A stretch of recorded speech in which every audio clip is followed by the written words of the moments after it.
Councillors, staff, members of the gallery, welcome to the ordinary meeting of Council for Tuesday the 23rd of June.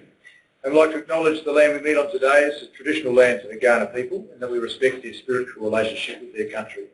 We also acknowledge the Kaurna people as the custodians of the Adelaide region and that their cultural and heritage beliefs are still as important to the living Kaurna people today.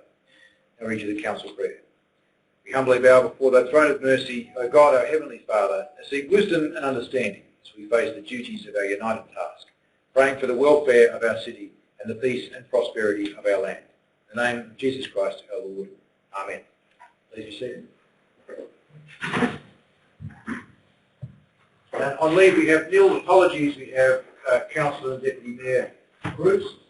Could I have someone confirm the minutes of the ordinary meeting of Council for Tuesday the 26th and the minutes of the special meeting of Council for Wednesday the 27th of May? And do I have a seconder? Councillor Bowman. Either of you wish to speak to it? All those in favour? Against? Carried. Sorry, I should have asked for a declaration by members of a conflict of interest. Any members wish to declare an interest, conflict of interest for any item tonight? No? Okay. And then we move to the Mayor's report, which you have before you on page 1465. And I've been reminded, thank you, Councillor Larwood, that I missed a very important event off of my list. And I don't know how it slipped, probably because it wasn't in my diary.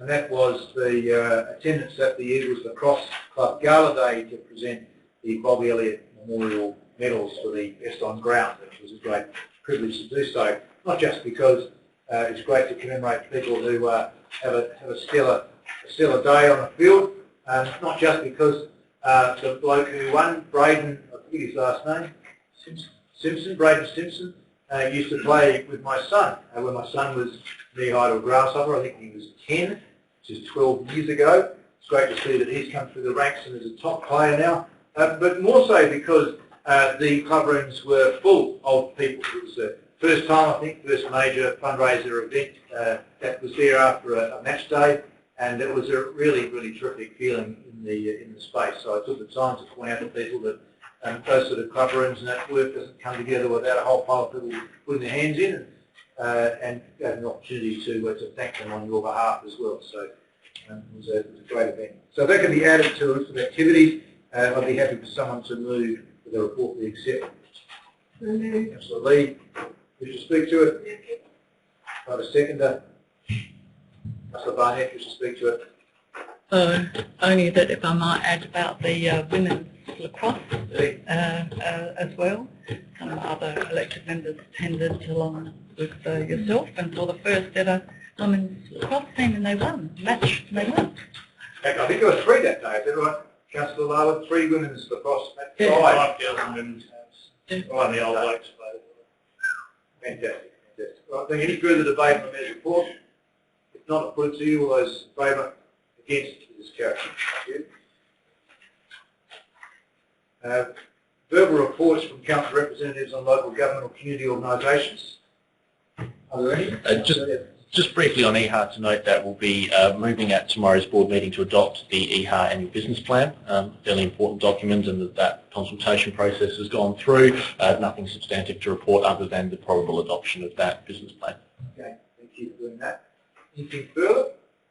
No? If not, I'd like to take the opportunity to thank Mr. Cunningham representing us over in Sydney, Melbourne, sorry, for the awards of Planning Institute of Australia National Awards for planning excellence. And you would have seen the little release that came out, and seen the emails and excitement, and the photograph of said director in his smart casual outfit accepting the award, along with the consultant Jensen Planning, who we engaged to do Churchill Road and Prospect Road. And this award is for the Planned Place Award. And they said this is the top award. I said, what does that mean? I went and had a look at the list of awards. There were 10 handed out on the night. And there were certainly personal awards after that, like Planner of the Year, which is a big to-do. But this was the 10th award. Now, you know how awards work. This is the peak award for the entire country for getting a plan from being a master plan, getting it from paper into reality. And I think for those who are on council At the time we did the consultation with the community and those who are on council at the time we put this project into place, we know it has been a long process, very involved a lot of consultation and feedback. It involves some challenging decisions by council, and it's really terrific to see it getting these sorts of accolades. It's now won 7 awards, and 2 of those awards are national awards. This is a planning one. The other national award was a traffic management, traffic engineering award, which I didn't get so excited about. Perhaps I should have. But this really, I think, caps off a remarkable result for a city of our size, and quite frankly, a project of that size. To me, it doesn't look like a long main street, but it's the right size for us, and it broke so many paradigms that we're going through that process, and you can see how it's reflected now in the full vacancy rates. In fact, things are changing hands out there, off-market, no sales signs, and tenants are moving in, or even though tenants are moving out. So all this off-market activity indicates that it's a highly desirable location. And due in no small part to Jim's help with us, and that sort of pass it around again, CEO, and that's a tremendous accolade. So thank you for all those of you who are involved. I have asked the CEO to investigate putting another plaque underneath the one out there that commemorates the opening of the work on the street, just to note the awards that the street has won, and to note the consultants, and of course ask them to contribute to it as well, which they're very open-minded about. So you might see that happen one of these days. So thank you very much, Nathan, for representing us over there. Pleasure. And coming back to goods. Moving on, petitions, we have nil, deputations nil, motions of notice nil, questions with notice nil. Are there any questions without notice? Councillor Harris. Yeah, just one that came when I heard the report, so quickly I was trying to work it out in my brain and I couldn't quite do it. I'm asking for yourself, the Eastern Health Authority, when we had a workshop here, there was one part of the rules that were going to happen that we disagreed with, something about The Constitution, not the business plan. That's not what. Yeah. So we'll just get an update on that. CEO, you've got to tell us where the constitutional change was. Is that? The intention is for City of Prospect to work with the other councils, Windsor councils, to work up a new proposition, because it's been since the last time it was dealt with the previous councils for all of the member councils. And as I stated on the night, to get a constitutional change, all councils have to agree. So we're pretty much going to start the process again. So it's going to take a little time, but we are following it through. So it's not right now, but it will happen soon. Okay, thank you. Any further questions about notice? No, that being the case, on to the protocol. A number of reports tonight. Some of them I will withdraw as we go through, but some don't need to be withdrawn. So does anybody wish to withdraw 16.1, the report on the Shandong Trade Commission? Councillor Larwood. Anybody wish to withdraw 19.1, the review of confidential items? Councillor Bowman. Anybody wish to withdraw 19.2, the review of order making policy?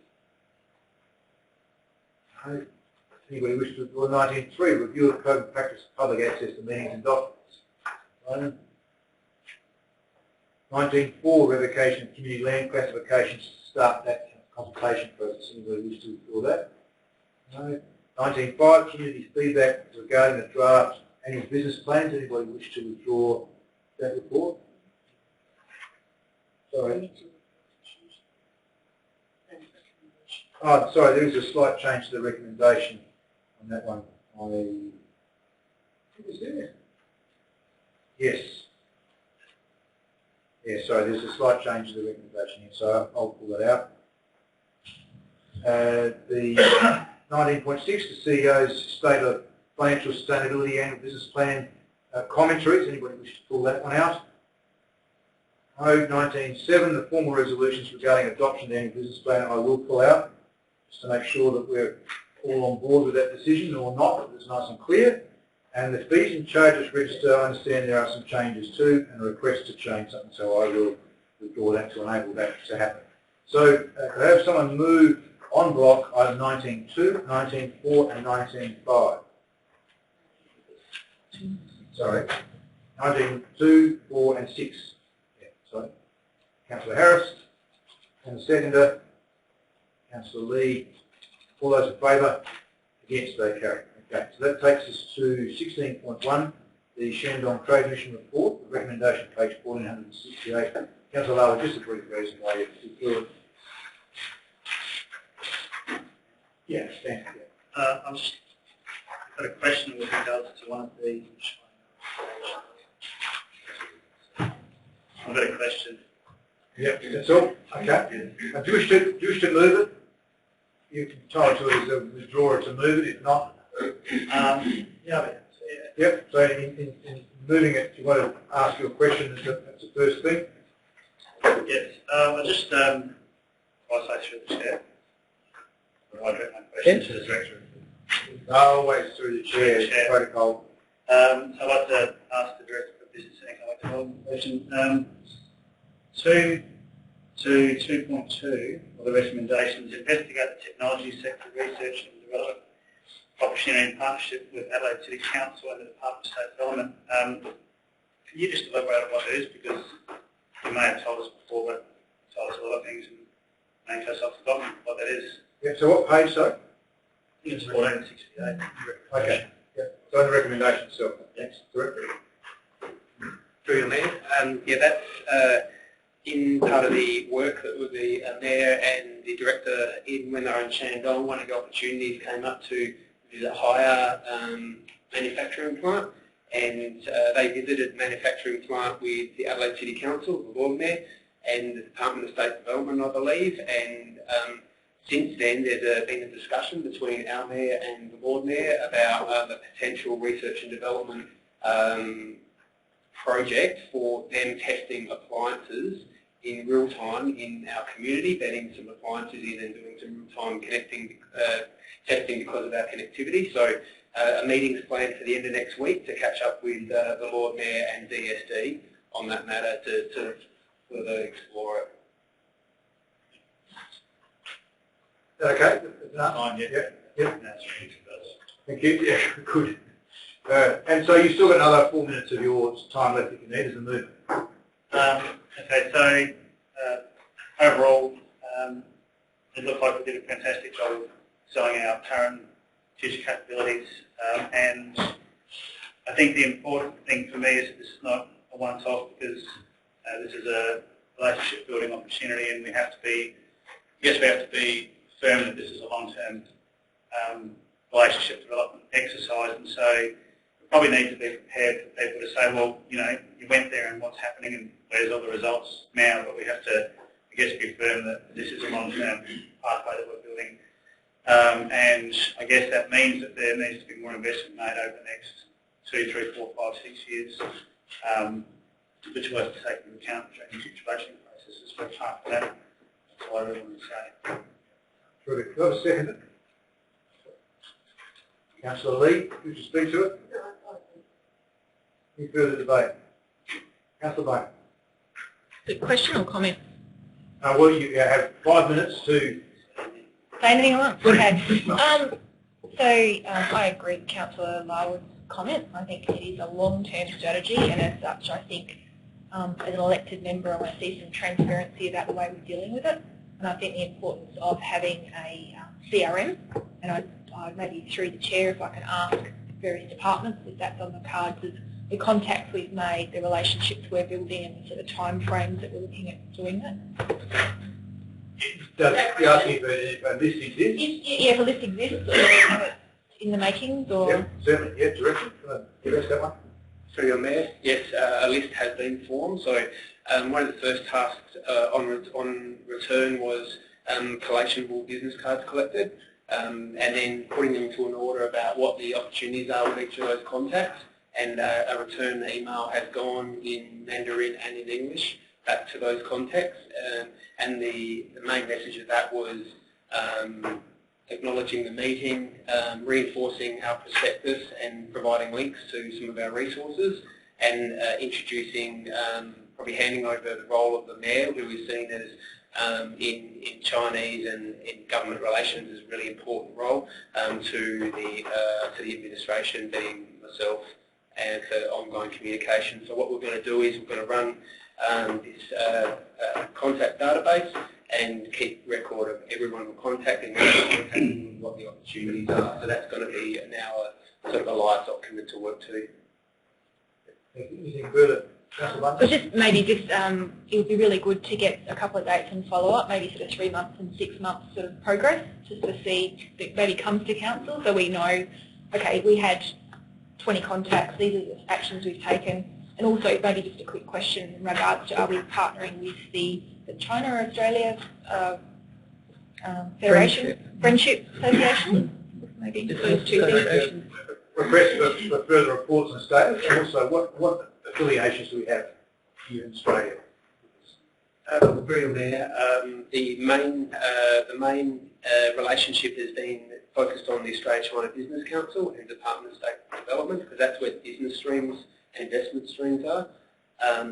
Yeah, happy to commit to time reporting back on a quarterly or 6-monthly basis, but I will, it was my intention that this would be a project for the Economic Development Champion Group as well. And a future workshop, sorry, Rick, on the 14th of July, there will be a workshop on the China, on the visit, on the mission, and on the next steps. And when we're talking about the next steps, the research and development project that I mentioned earlier will be going through in more detail, because we're still working that project up. Anything further, Councillor Bain? Nothing further. Councillor Bain. Yes, just following up on that, because it was done in conjunction with our state government and the department and a whole lot of other councils. So it's good, you know, that we're looking ourselves what we'll be doing and partnerships. But is there going to be is there time frames for follow up? So with the state development, with the other councils, and getting the act together, so to speak.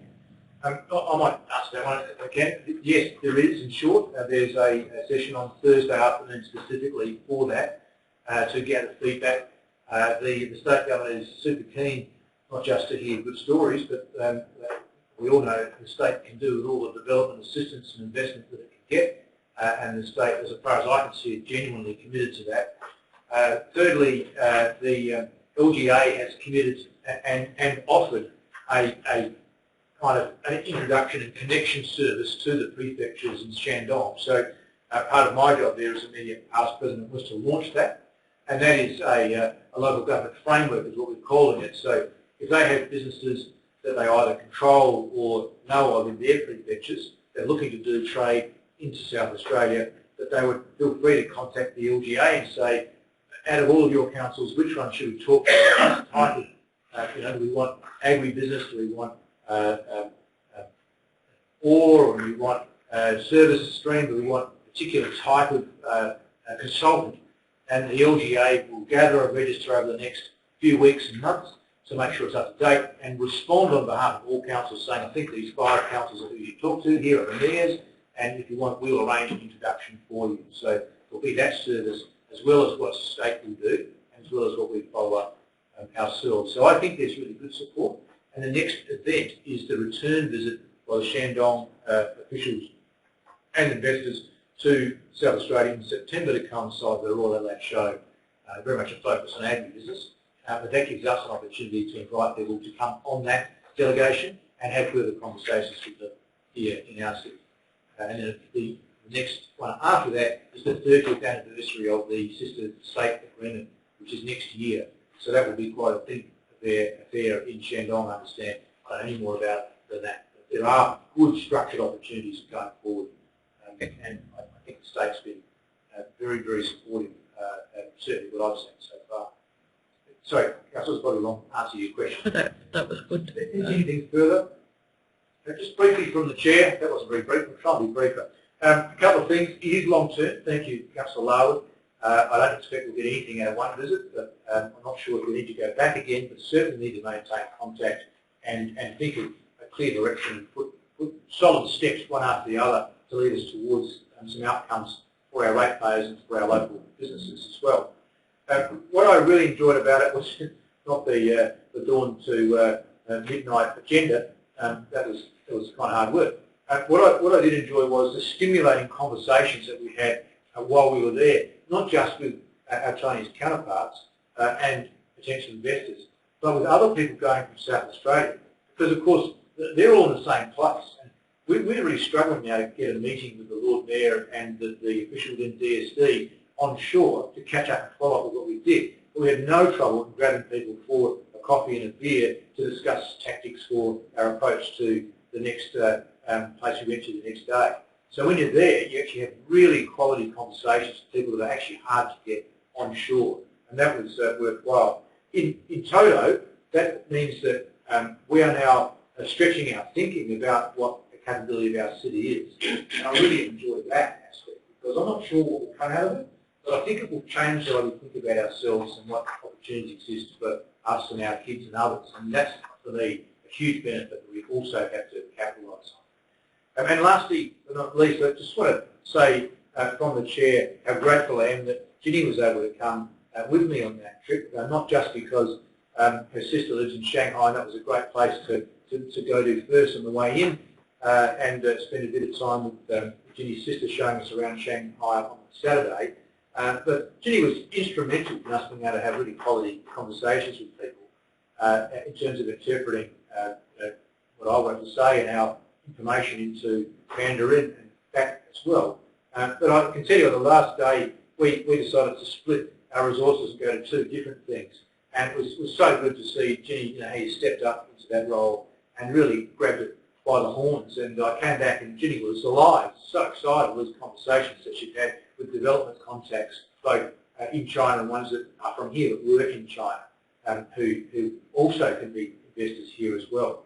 And it really shows you shining in that sort of role, not just in your role here, but in a business development and marketing role, which I thought was fantastic. And it really was, thank you, Ginny, a privilege to be with you and to have you there on behalf of the people of Prospect. I feel really proud to have Ginny with us. So please join me in Chinese style, Ginny clapping herself, which is what to do. Any further speakers in the audience? Back to you, Councillor Lowe, if you wish to sum up. I would just like to sum up by saying I look forward to maybe seeing something about the involvement we had on our website, so that the good people of Prospect can share information and the experiences, maybe find a point of contact. Apart from that, I just want to reiterate I'm not prepared to win over for it. Thank you very much. Okay, that concludes the debate. All those in favour? Against, that is carried. I think, see, I can pick up that suggestion now. The report's been approved. You've got some photographs. If we could put a little something together on the homepage, that would be terrific. Yeah, not on the front page. There's a page in behind, but I couldn't find it. On the back page? You have to click through to find it. No, we can't have that.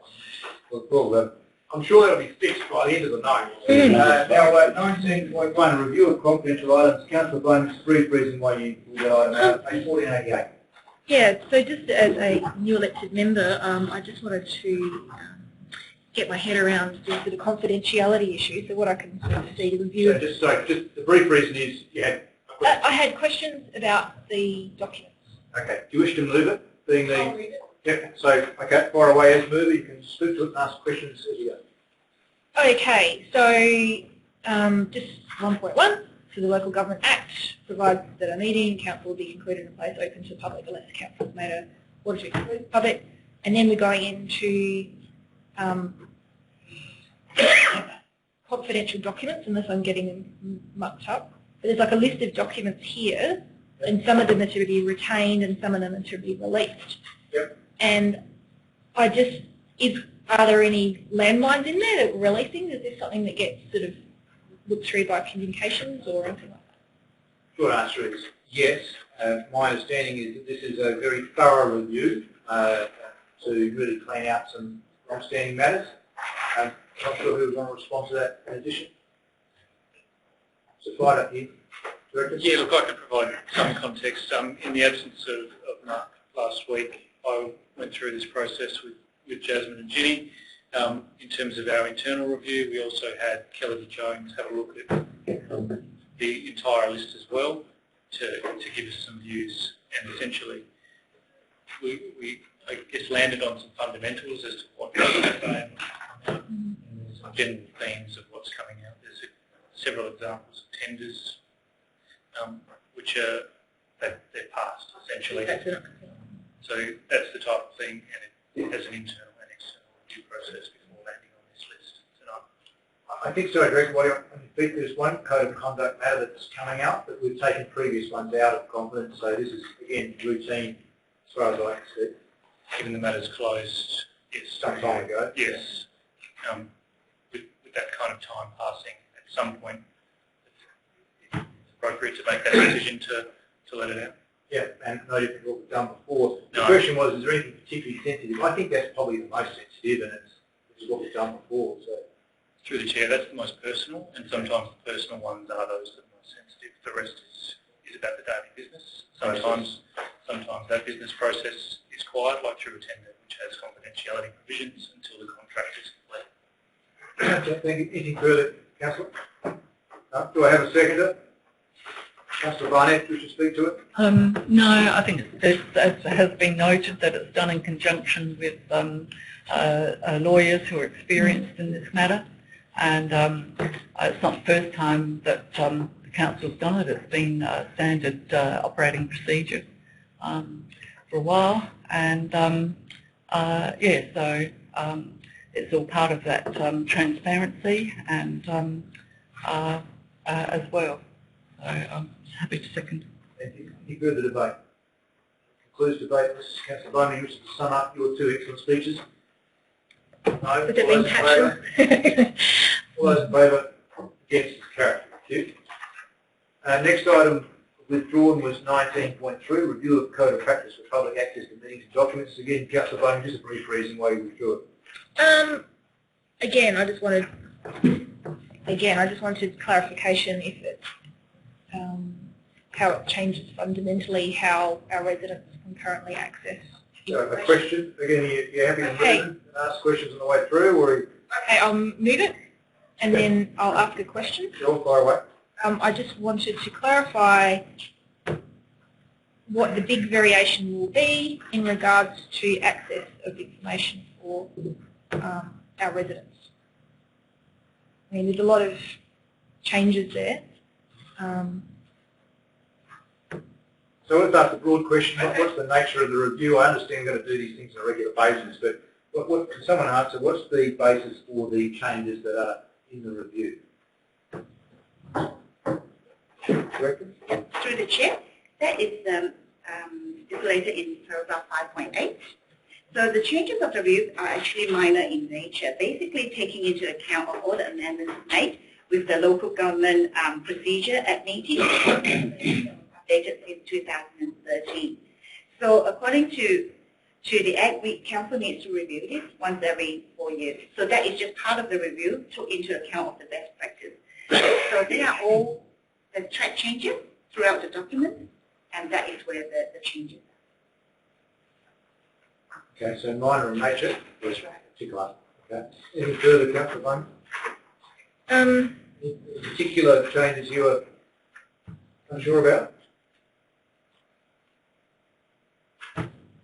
Sorry, I haven't got my glasses because someone else has borrowed them, so that's fine. No, definitely strong. No, it's all right. Look, if they're of a minor nature, I'm happy with that.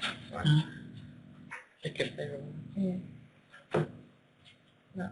I didn't see anything there that left out as being particularly 5.7 of the report, the director's indicating to me sums up the more substantial changes.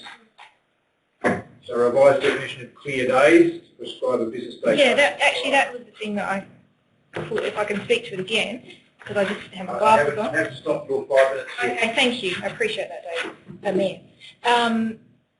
So one of the situations that has come up is often when you have like a meeting, like a DAC or a council meeting, sometimes you only have a number of days to access information. So if you request information, is there a minimum or maximum time frame in which to provide information? for public access So to if meetings you're and a, documents. if you're a ratepayer requesting information or a Okay, councillor, or elected member, yeah. is there a time limit on? I'm sure you So for, understand. so for example, if I have a DAP meeting on Monday, I only get the agenda on the Thursday. If I request a document, it might be pertinent to my decision, you know, or if a resident asks for a document, what is a timely manner in regards to get access to? Okay. Not sure. Director? Through the chair, this particular code deals with the public document as per the agenda that needs to be made public. So the clear date definition there referring to the notice that has to be given prior to a meeting. So Not the document. not the document or supporting document. Okay, that's my, right. I think that's where the confusion was. Thank you. Anything further? Okay, do I have a second? Councillor Bunny, Yes. Yes, again, it's something we are bound to do legally under the section of the Local Government Act. And again, we would want to be have the transparency and note that this is going out for public consultation. And also just note a lot of people perhaps are used to an old style thinking, but on page 1522 that there's a note, there's no legal requirement to resolve to come out of confidence or go back into public session. So just something to take note of.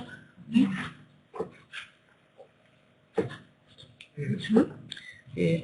Contrary to advice we've received elsewhere, not here, elsewhere. Yes.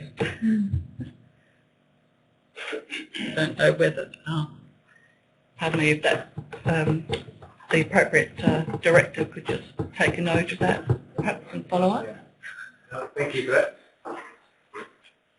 Any further debate on this one? Councillor Bowman, you wish to sum up? Give me a hard time to say. No, clarification was around the documents and access to documents, but the document you're referring to is actually the agenda notice. So I'm happy with that. Okay, thank you. That concludes the debate. All those in favour? Against? Carried. Next item withdrawn was 19.5 community feedback regarding the draft annual business plan for 2015-16. Just advised that there was a typo in the recommendations put before you, and there is a revised one on the screen, just with the correct dates, I think. So other than that, there are no changes, and we're grateful for someone to move that way. Councillor Evans, wish to speak to it? It's okay. And we'll have a second. So Standard, wish to speak to it? No. Any further debate? All those in favour? Against? Carried. Thank you. And some great work done. A whole heap of consultation done there. So thank you to the staff and the kids from the Prospect Primary and the focus group, and it's extensive. So I hope you've had a chance to have a read. I know you would have taken the chance to have a read. Next item withdrawn was item 19.7, the formal resolutions regarding adoption of the annual business plan and the declaration of rates on page 1621 to 23. And you can see the complexity of this motion is quite extensive, and they do tend to all be cross-related. So there is difficulty in moving some bits, and my other bits tend to move this as a whole because they need to work together as a whole. But there is one small change, and that is to the adoption of valuations for item 4, that from the recommendations that the number of the valuations amount has been updated in the recent week, and under the legislation we have to adopt the most recent valuation. So instead of it being 5,081,432,000, it is 5,081,442,000, so an increase of $10,000. Okay, so it's been deemed to not make a material difference to the amount of rates that we will earn, and therefore the numbers and the balance of the report stay the same. In the context of it being 5 billion, 10,000 is not a big number. So now, in order to make sure we know what we're doing here, I think it would be worth suspending meeting procedures at least for 15 minutes in case people want to have a discussion and ask some questions, a little bit less formal. So perhaps if you indulge me, so seek leave the meeting to suspend meeting procedures until 8 o'clock. 15 minutes. All those in favour? Against? It is carried. Okay, so in terms of the budget, we've had our sessions we've all worked through in the workshop, and worked, I think, pretty hard at that, pretty diligently, and thank you for doing that. This is the time where it all gets locked in. The next opportunity, should we lock this in tonight, is the first budget review. And under legislation, you have to have at least three.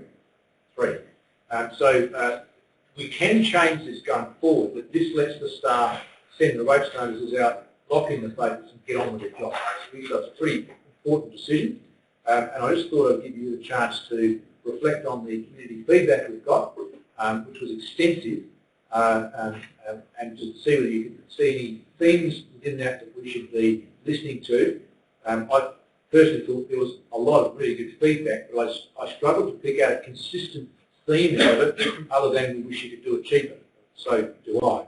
But I'm just interested in people's feedback. Is there anything remaining of concern or any questions you still had before we move to the formal motion? So as we'll start over this side and work our way around. Matt, do you have anything you want to say at this point? I don't have time to think about it. We'll come back to you then. We'll just start there because Alan's got his hand up. So I just had a quarter thing.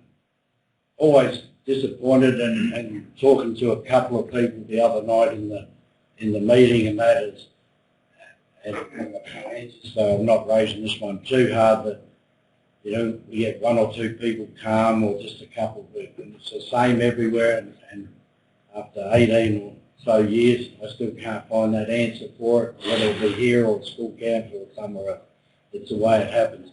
But I was interested, and if you look at the school one, the resident one, quite a few of them, that there was always 50-50 with opinions on the terrific.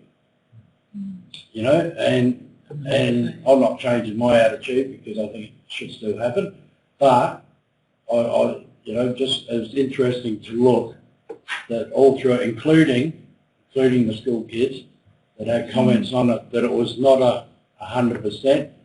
The other one I was quite maybe surprised, I don't know, because I'm a bit more older now, that it was the kids ones mainly that were opposed to sort of things like playgrounds, the sort of things that you thought would happen. It was adults thought it was a good thing and things like that. So they were just obvious things, and talking to people have that same, well, not the playground part, but the terrific part was sort of a thing. But interesting that it was a real 50-50 with actual people putting in, and I know one was 5, 6 and the other one was 6. So those sort of numbers, not just 1, 0 or something like that. So I'm just pointing out then that, and as I said, I'd still support both of them. The next playground I might have to think about, but the terrific I think is still there. But just interesting that those couple of areas that even while not many people made comment were areas they made comments on. Good observation. Okay, well, we'll go back and we'll keep going. So just to pick up on Alan's point about the relatively low level of interest from the public consultation point of view, maybe it's a timing thing. Maybe people feel like it's well past the post of anything they say actually having an impact. So maybe, and you know, I haven't been around very long, but maybe the consultation could happen a lot earlier on in the process, and that might actually feed into some of the discussions.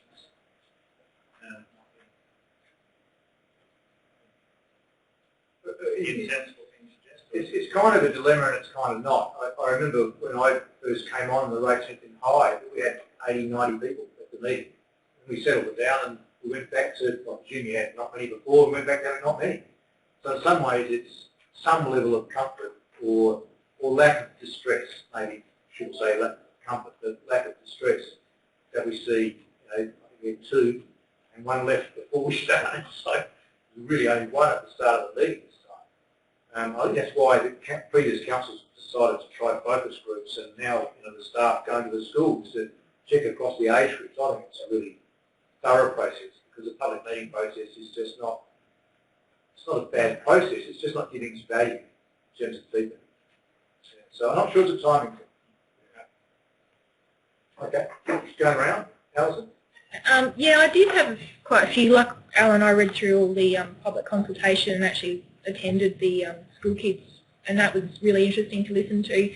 I've actually sought further information, so I actually asked for an Excel document today on the budget to drill down to some of the further information, because I guess what I struggle with is we're asking the ratepayers for information and just getting clear KPIs. Okay, we're investing or spending $200,000 on that. What are we actually getting for it? And I know you can drill down into it, but I just find there's some big sums of money with some pretty vague outcomes, and I'm still not convinced with terrific, and I think that was reflective in the public consultation, and I think we've got to remember we are spending other people's money. We're going to have a library we have to pay for, and so at this point in time I'm not comfortable with the budget like it is, but yeah, I've read through some of the information and taken on board some of the public consultation, but I think certainly the terrific and the playground are certainly sort of some big chunks of money, and that's what I think.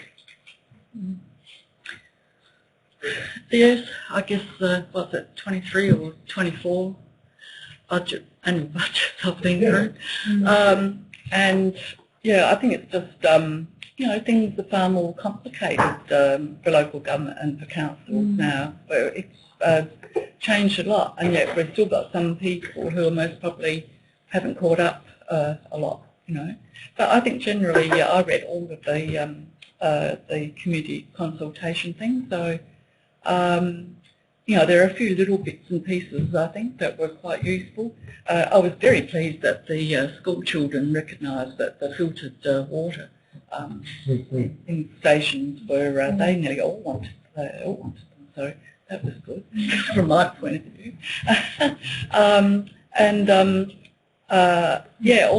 But I'm again, it's been what, 3 or 4 times now it comes back. It seems the consistent ones is terrific, and the glossy magazine, which people seem to think gloss equals expense, when in fact we've chopped the cost of it. But this, I think, comes back, and this is one area I think a lot of councils and maybe we're not very good at driving home the key message about it. It's glossy, but it's cost us less money. Yeah. So somewhere, I think we've and the same with terrific, as well. But as you know, I'm a fan more of the whole community, kids and all. I've been more involved much earlier in the process, and to make it a bit more of us all working together to raise, work out what we have to do and do it in a fun way. There are some really good, that they're quite boring YouTubes, but particularly in the States and other places where, and in Britain or England, where they actually have quite a bit of fun, and the whole community's involved in it. Yeah, in the budget process, but it's done in a fun way. There are actually games that you can get that involve the community to do it. So, yeah, I'd still like us to be looking more closely at doing that. That's specifically around projects and grants, isn't it? Yeah. Some aspects, but not the whole budget. Some more discretionary. Well, some do. Some get the whole community get up there, and they all, if the resident association or the scouts or somebody, they want to get up, and they get up and tell us on the stage, or they can do it in as a play if they want to. Some get up there and do it as a song. So yeah, I think there's just different ways that the public meeting for a lot of things most probably had its day. A lot of our getting people to be involved and engaged and get their feedback and get their understanding of the process. I mean, it's a jolly complicated thing we're asking people to make a decision on. Anyway, that's enough. I think sometimes the community doesn't respond because that's why they elected us. But considering the, the low numbers in the voter election, I'm not surprised that people don't get involved in this process either. Terrific public consultation, 50-50, but turnout on the night tells me that the community values that celebration an awful lot. So I don't think this process will sway me into whether we have it or not. I think it's very clear that our public, our ratepayers expect, even if it's not terrific, it's the street party. They want something. So that's not going to sway me. I don't think the kids are telling us don't spend money on public space. I think they're saying they don't need playground equipment. If you look at the age group that those kids are, they're beyond playgrounds, and what they're telling us is that we're actually not providing anything for them. So I think we need to drill down further with that particular age group and see where we can spend the money that we put in the budget and what we can do, and maybe look at different forums. I think maybe we stop looking at playground consultants and start looking at people like Nature Play to see how we can build something for our entire community with that money. I also think their comments on Terrific are that we've got something for the little kids and we've got something for young adults, but again, we don't provide for that age group. So looking at the Terrific process and see what we can do, what sort of things we can provide for those kids to make it more than just being dragged up by mum and dad because they're still a bit too young to be left at home at night. Otherwise, I'm pretty happy with it. Great work, team. It's been really great. I'll be performing. Yeah, the one thing I found really interesting when we had the public meeting here was I thought there would be a lot more people. I don't know whether that demonstrates apathy or trust. I would like to think that it demonstrates trust. Apathetic trust? Probably. Trusting apathy. Trusting apathy. I think it demonstrates trust. It's what Monica said there, that they actually elect us to the job. They don't want to be a part of the process because they've got busy lives and that's what we do. So I'd like to think that as much as they might whinge and complain about the rates going up and down, whatever they do, I think they have the trust that we are doing a good job and the people who are in charge of that are doing a good job. And I think that lack of people coming along demonstrates that. I think if we were doing a really bad job, I think we'd have them with pitchforks and torches standing at the door. But I think it's a great piece of work. I'm absolutely astonished at the depth it has to go into. I mean, just the algorithms of modelling the rates astonished me. I didn't realise. I just thought rates before I was in this position. I just thought rates were rates across the board. I had no idea that they were all up and down all over the place, depending on what the building was. So that part of it and how it was all on the sliding scale. So as someone who really had no interest until it came to the bill in the mail, I found that quite fascinating, and I think it's a fair and equal process that you couldn't do any other way. It was a great piece of work. Good feedback from a newbie, because next year you'll be well into the system then. So, yeah. The thing I liked about the consultation is it was genuine. I think the fact we have gone well and truly above and beyond what statute provides. We've gone and engaged the school kids. We've gone and actually shown a real effort. We've engaged residents associations. We've been out there and we've actively sought feedback. I think speaks volumes to the bona fide that we've conducted the budget in, and I think that's something we should all be very proud of. I think that's very good. In terms of consultation, it comes back to, I think, what are we asking people? And when you put a document in front of them and you say, here you go, this is an annual business plan, tell us what you think about page 462, the answer you're going to get is probably, well, we don't really know. I mean, it's very high level, it's very policy oriented, it's do you agree with Terrific, don't you? An element I'd be very interested in is just to see, do residents want us to do things or don't they? Because if the answer is residents don't want us to do things, we can probably then have a debate about rates. But if the answer is the demand from residents is for continuing services of some flavour, of some variety, then clearly that needs to be funded in some way. So potentially our consultation doesn't need to be as in-depth as, do you feel this budget complies with every statute under the sun? It could be as simple as, do you want your council doing more for you, the same or less? And either of those policy levers is going to have an impact on rates. And it would be very interesting just to get some qualitative feedback from residents around their anticipation of their demand for council services. We know through our usage figures, we continue to have people coming to our events, coming to our library facilities, coming to our functions and activities. Would residents miss them if they weren't there? And to get that kind of qualitative feedback, so, oh, no, don't stop doing what you're doing. I think having that level of reaction would be very influential and be very valuable as we go through the budget. A couple of points on the budget. Love it. I think we've done a really good job. It has been a lot of hard work. It's been a very interesting process, it being my first. To point out the obvious, $300,000 deficit isn't long-term sustainable. So, we can't continue to rack up deficit positions and still love it. One of the aspects of the annual business plan that I find to be the most useful is page, and I'm just bringing it up, page 1673, I think it is, which is the financial indicators. And that's a really interesting one. And what it shows is that 4.8% growth this year, great. We hit 2018 and all of a sudden we get below acceptable targets. While this budget, I think, does wonders for us in the current year and meets our current needs and our current strategic priorities, in 2018 we can see by all of that pinky colour that we have some real policy considerations to look at, and that mainly surrounds the library, because we're talking about $7.4 million borrowing that year. We're talking about our asset sustainability rate, or our financial liabilities ratio going to over 52%. That leads to a whole lot of questions I think we're going to have to answer over the course of the coming years, just around, are we prepared to accept those kind of policy decisions. So the budget, I think, this year and in the early years does really meet our strategic priorities, and over the course of the coming 12 to 18 months, that debate around, do we want to realise what's in 2018? Do we want to see that compounded 5% increase in rates year on year? That's something we'll need to look at, something we'll need to consider. So at the moment, I'm very happy with our current budget, with our current year's plan, and our current year's strategy. Thank you to the staff as well for taking us on the journey. It has been very, very eye-opening and very well run, in my opinion, over the course of the last couple of months, and thanks for that. And I look forward to what I consider to be some hard questions ahead as we near 2018. Just from my perspective, just to add a couple of things. The comments are terrific. We're really interested. The numbers that were asked about it.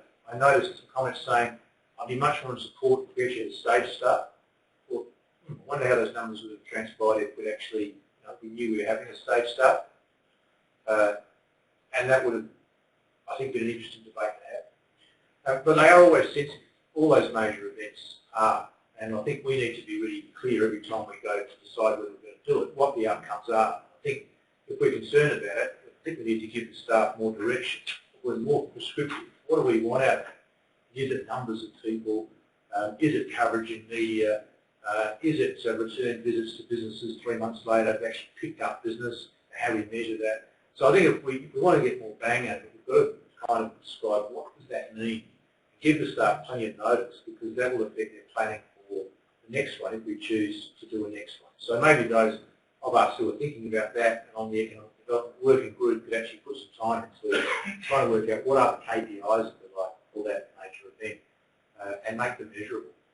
I'll give you that a go in a second. The other aspect I liked about the feedback related to that event was, I think it was probably only from one person, but it was, why don't you engage the community more in the event?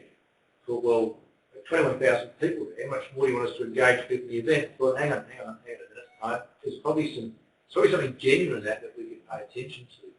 And I know we do a pretty good job of getting volunteers involved. We have a very high level of volunteers in the day. We have some art projects that engage people. People enjoy themselves.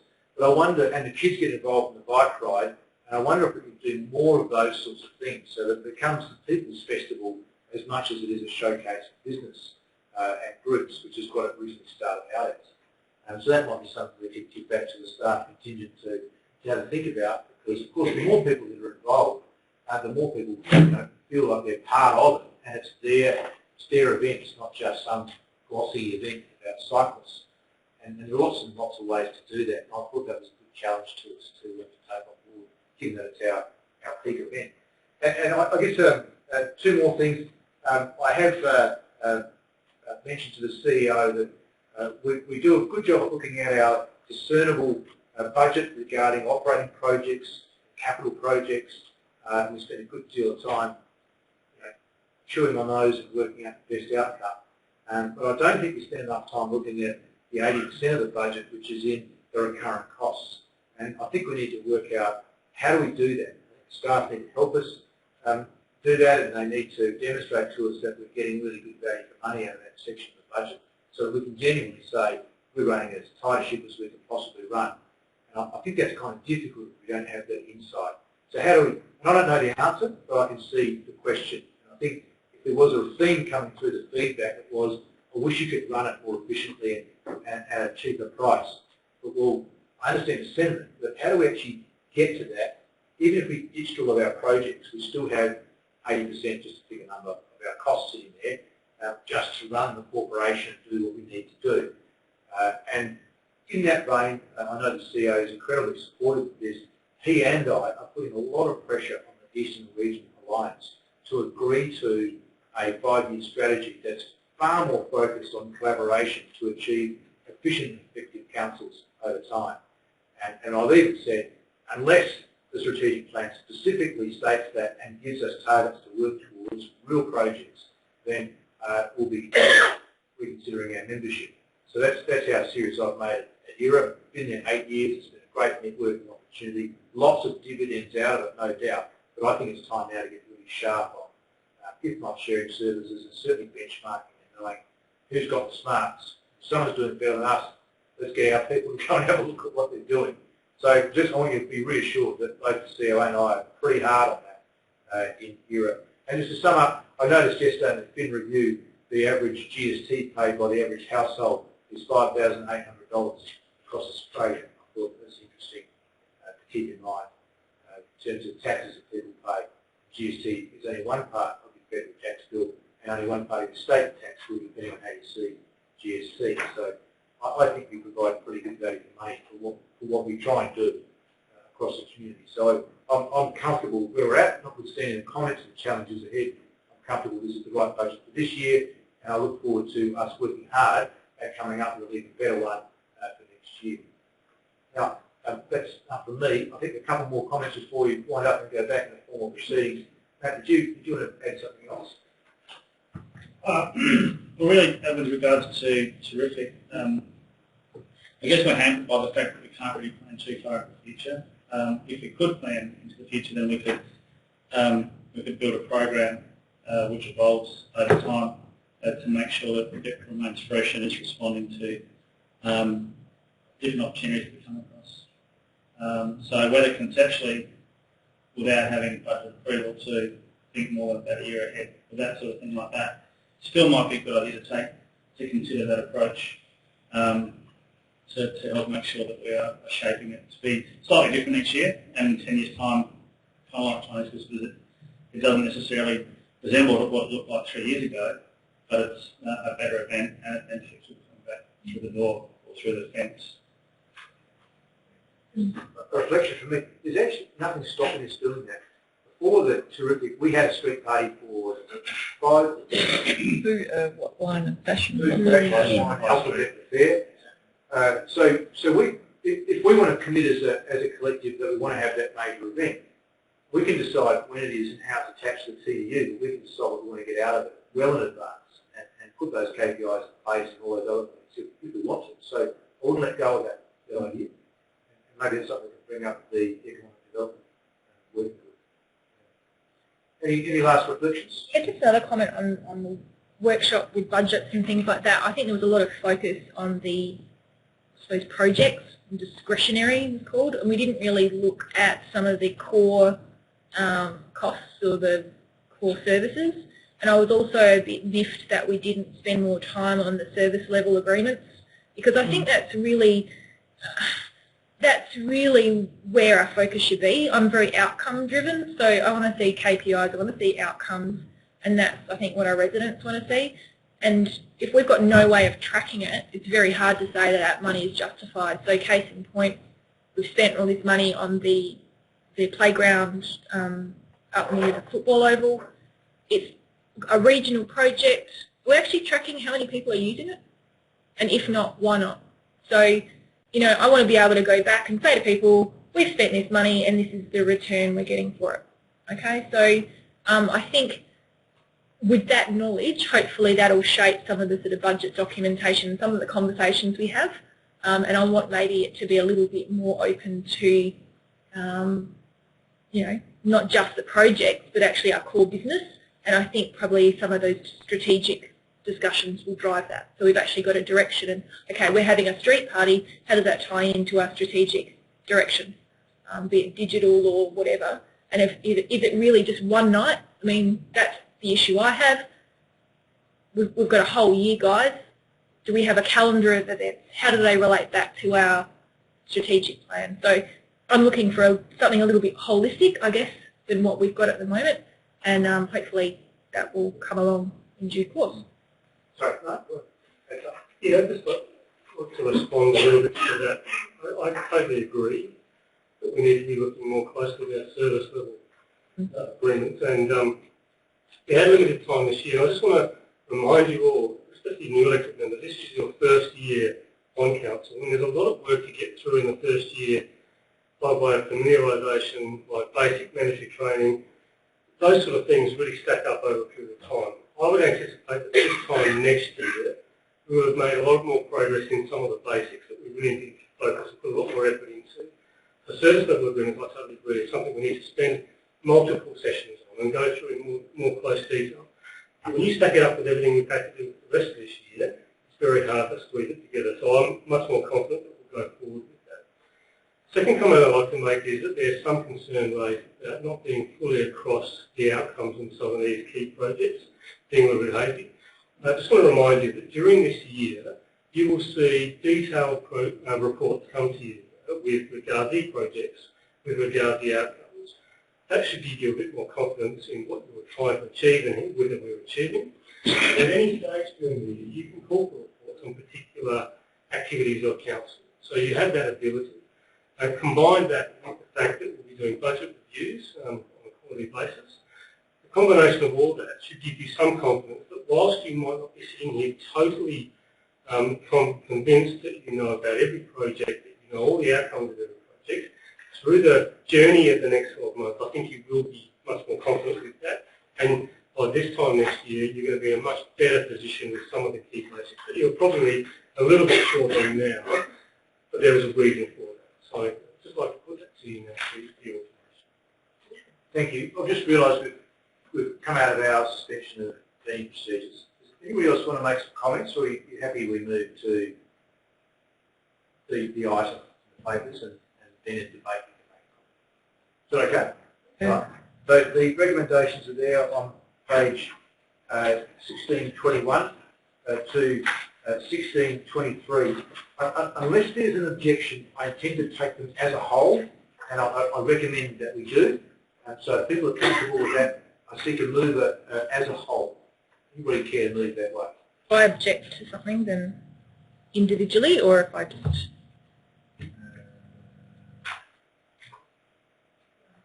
What part is it of it that you... I can take it in parts in terms of the vote. Or I'll just vote against all of it. I'll just vote against all of it. You kind of get a bit, just some advice for you. If you wish to vote against the budget, which looks like it's in recommendation 1 and 2, some of the others look okay, but then 5 and 6 would be a problem as well. And then you've got to work out, you have to do the minimum and the separate rate, and some of those things are not as controversial. But to take it in parts, you vote for some and against others, but you have to be careful. And I haven't thought through that for you. Well, and this is the thing. So, I mean, I can stand up and be informal about it, or I can... So, Councillor, do you wish me to take it in parts, or do you wish to vote on it as a whole? Vote as a whole and then go vote against it. Okay. So, okay. As a whole. So do I have a mover in its current form?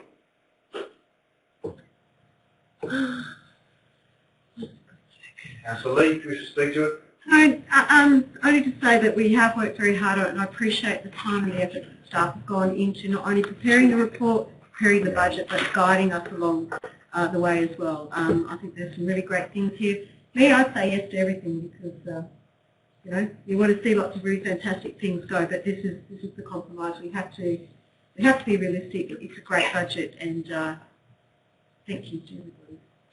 Thank you. Do I have a second? Councillor Stan, you wish to speak to it? Yeah, I'd just echo Councillor Lee's thanks to the staff for putting together a fantastic budget. It's comprehensive. It's for someone who doesn't know a lot about these things, it's easy to understand, and I'll be supporting it wholeheartedly. Thank you. We've had some discussion, but does anybody wish to have some formal debate now? Is that me now? Yeah. Councillor Bowman. Yes, I'm not supporting it. Look, I'm just taking on board some of the comments and community consultation, and also, again, in the absence of clear KPIs, and I feel the terrific prospect and certainly the playground of sort of money that should be spent. So I'm not supportive of the budget in its current format. Any further debate? No? Put that on. Councillor Harris. Ooh.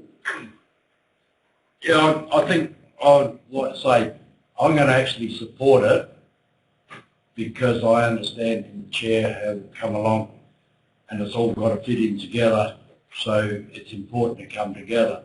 But at some stage during the next 12 months, I believe the couple of things that, a couple of questions have been raised by a previous councillor that come, I think, do need some discussion around, and it fits in the right thing of some of those discussions that the CEO sort of said of understanding.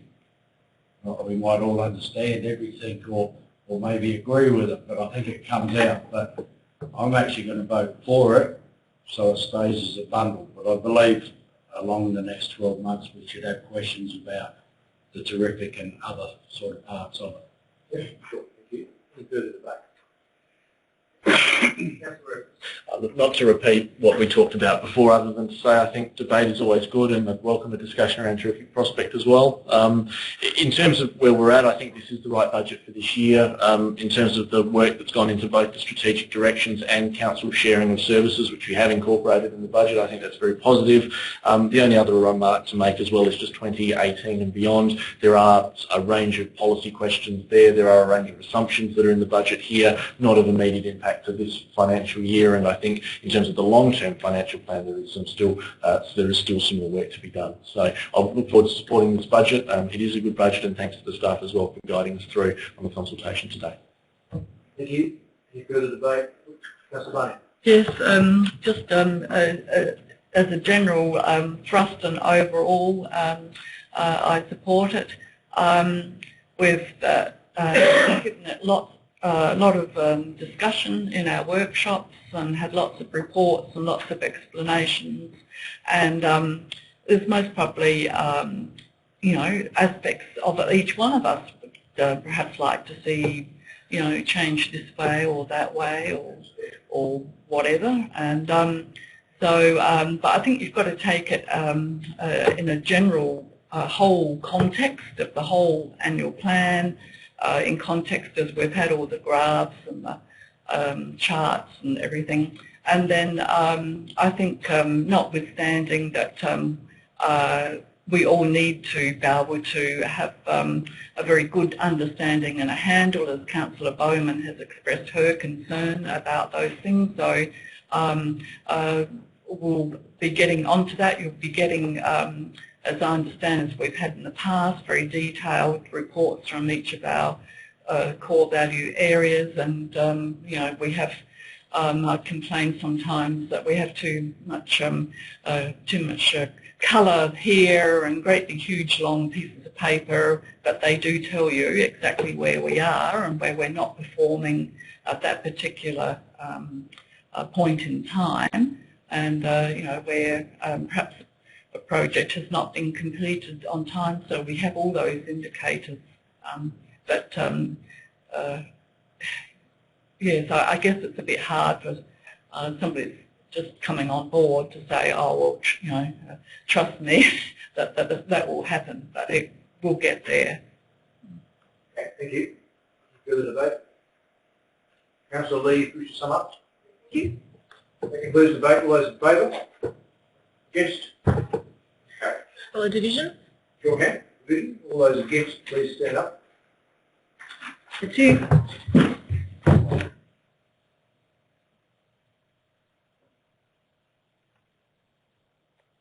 you. And it's still carried. Okay. So the next item was fees and charges register on page 1819. There is a slight change to the register. The Prospect Magazine back page is stated as $2,700 on page 1832. Right here. Item 810. Instead of $2,700, it is actually at the moment $3,000, and the fees and charges register should have read that it go to $3,150. So for you to note that, whoever decides to move this will be moving $3,150. Okay. And I let Councillor Barnett, if you wish to move a change. Yes. So do I move the whole item with that inclusion at 1.2? So I might just, we've got a bit of time, I might suspend meeting procedures until 20 past, just to enable you to put it and see if we can move it in toto with that rather than an amendment. But seek leave the meeting to do so. All those in favour? Against? Carried. So Chris, you just want to talk us through what you want to do? Well, I think it's clear up there that from item .1.2, oh, I can sit down, can't I? So standing up. That it's not been hoard for people that have commented to me, but it's just been the odd a comment, you know, somebody that's not got too much of an income, they're on a pension and they wanted to get the cat trap, and then when they found out it was $100, well, there's no way they could afford to cough that up all in one hit. And I've heard a few others, you know, say that too. So I just went and did a bit of research, and the staff went and did their bit of research just to see what the general policies were across our other sort of councils. And so I did find that there was the possibility, you know, that we could have a pension or concession holder, and it's effectively the $50 is half the cost of the $100. So I just think that that's, we have other pension and concession holder sort of areas, so I thought, well, why not that? Why, you know, put yet another bureaucratic barrier in front of somebody that's, you know, trying to do the right thing. So that's why I would like that included as a new fee. Okay, so people find that on 1831 under 8.1, cat trap hire, refundable deposit per trap is at 100. So the having a new line under that, a concessional refundable deposit 50. That's the start, is it?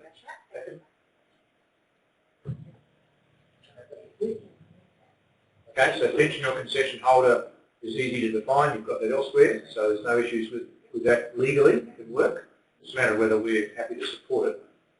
Just informally, anyone got an objection to it? Yeah, Alan? Oh, a question first and then ask it. You've trapped the cat, whether it's 50 or $100, you've trapped it.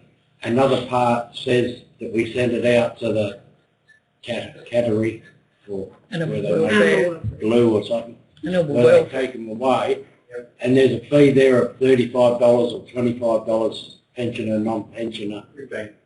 Right. So does that person that's trapped the cat, i.e. the pensioner that you've come to the house and trapped, they pay that fee as well? I understand it. Is that true?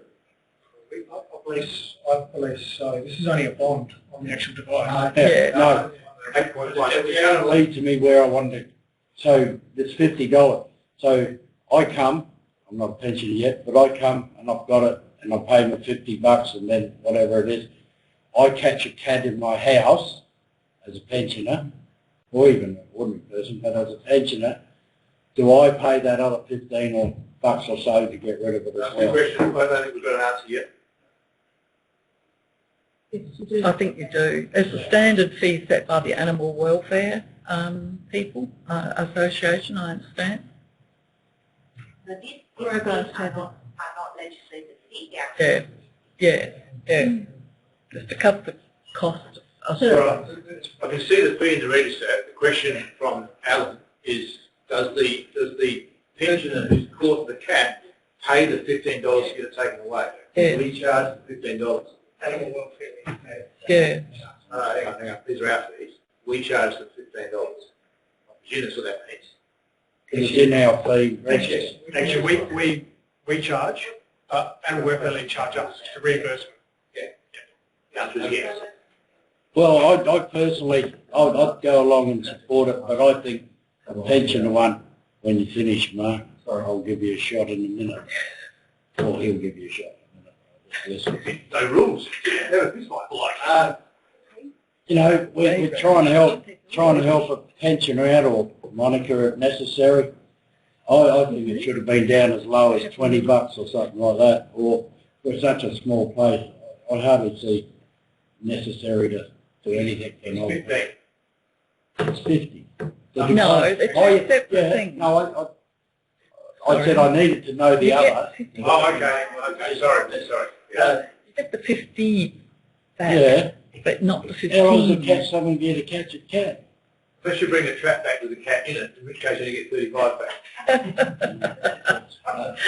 Okay, I don't know why we don't just use a house brick on them. Can I clarify this? If you take the cat in the trap to the AWL, The cat in the hat and the trap. you don't pay a fee. You leave the cat. There's no fee. I did this. I trapped it. I had a little pet carrier. Cat went in, trapped it, took it down there myself, and they said, I said, here's the cat, and they went, thanks very much, goodbye. So there's no fee when you drop off a cat. I'm guessing the only fee is if you, as Alan said, give the cat trap back, which was in it, to you, then you guys are obviously charging an admin fee for a staff member to go down to go down there and dispose. I think the clarification was that Animal Welfare League charge us as a council. Yes. So we pass that cost on. So if Betty Pensioner takes it down there herself before she brings the trap back, no cost. And she gets her $50 back, so she's pretty fiscally neutral cat-wise. So can I take it that there's general support for what Christine's put up, and that the staff might want to take that on board and make sure the form that people get actually gives them the offer, gives them the option. If you want to save 15 bucks, spend 15. Bring the cat trap back. Butter on the screw and drop it. Alan? Is that the same price we pay for a fox trap? Technically it's an so you can catch whatever. Bring it back with something other than the cat, there's another fee. Animal identification fee. A non-cat fee. So I take it to page 18, 19, and the recommendation currently says the fees and charges register provided with attachments 1 to 13 be adopted. I just want to add the word as amended after attachments 1 to 13 to be adopted.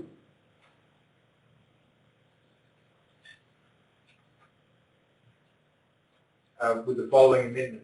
You can't do that in the doesn't same make sentence. sense. You've got two amendments. Just say be adopted with the following. Oh, that was good. They had it up there already. Excellent. See, that's why you get the big bucks. 1.1, fee for the amended, and use the fundable deposit per trap pension or concession holder. Technically, because I don't want to get caught up here, in 8.1 we say weekly hire for pensioners unemployed, etc. Yeah. The next reference down is cat transportation animal welfare leave, we say concessional. And so there's some definitional issues in here, and we've got another definition here, pension or concession holder. So do we just use the same language? Wait, can I just, now just having heard what you just said there, are we making an amendment to charge pensioners more? No. No, less. Half the cost. That's only the deposit. Oh, the deposit, yeah. Yeah, it was 100 in the original, and so I wanted to be 30. Tough. Unemployed will be a concession holders. So, are you happy with the consistency there? Glad you are. Can I have someone move that way as it's on the screen? Christina, you want Yes, I'm smooth. to speak any further to it? Seconder? Councillor Harris, who's just speaking. Thank you. Any further debate? Yeah. There being none, all those in favour? Yes, it is carried. Thank you. Back to the agenda.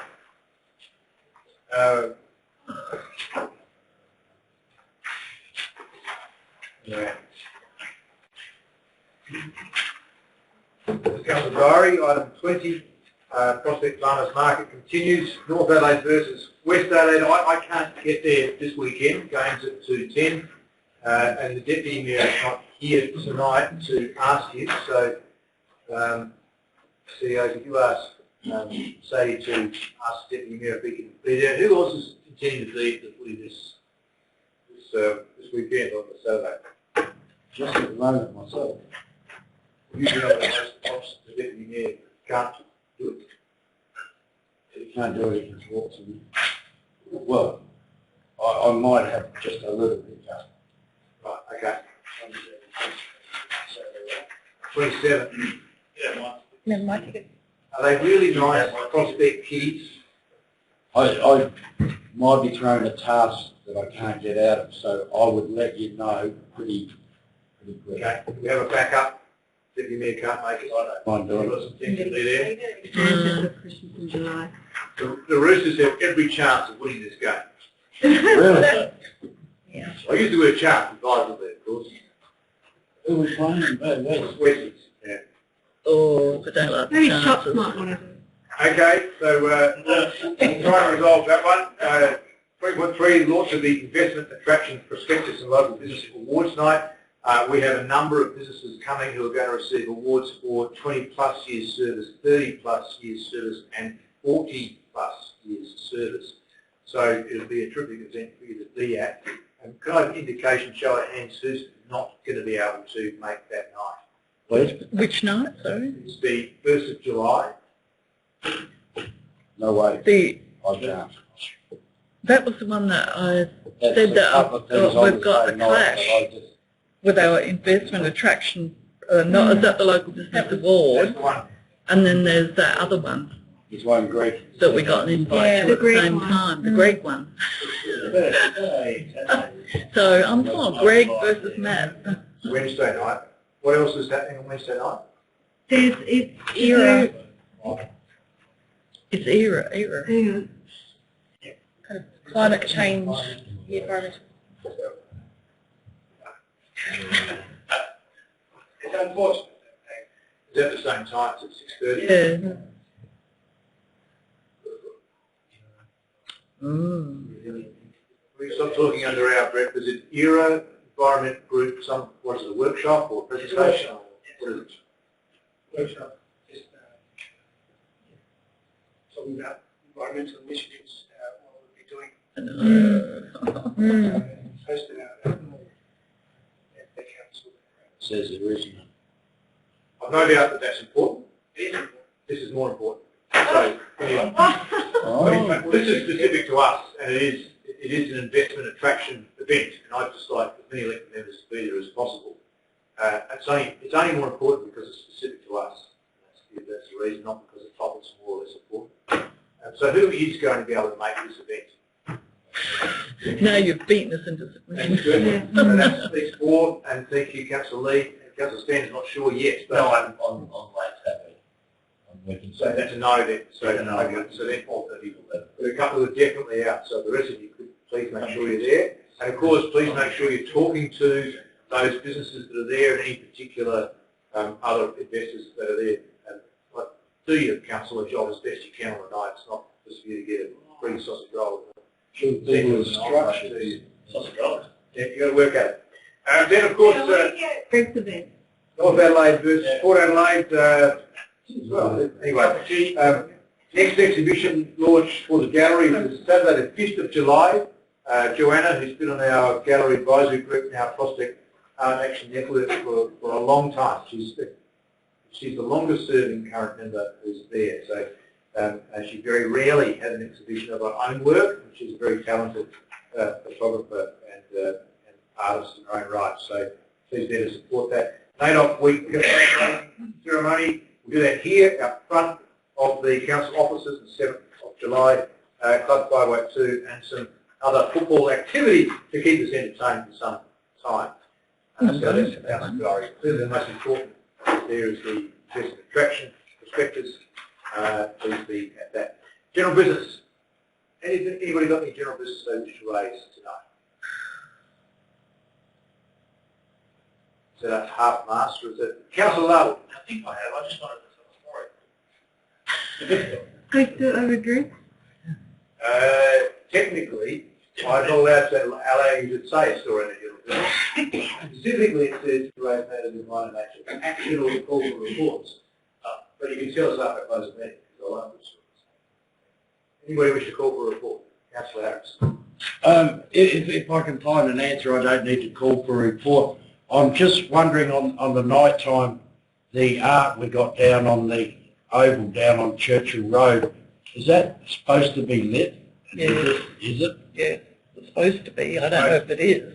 And leave the burning rubbish bins over there on Friday night to make it even more spectacular.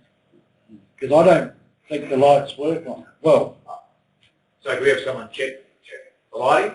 I don't need a report if someone... We've got a street light over it, so it's actually quite hard to light, but thank you for that. Councillor Evans?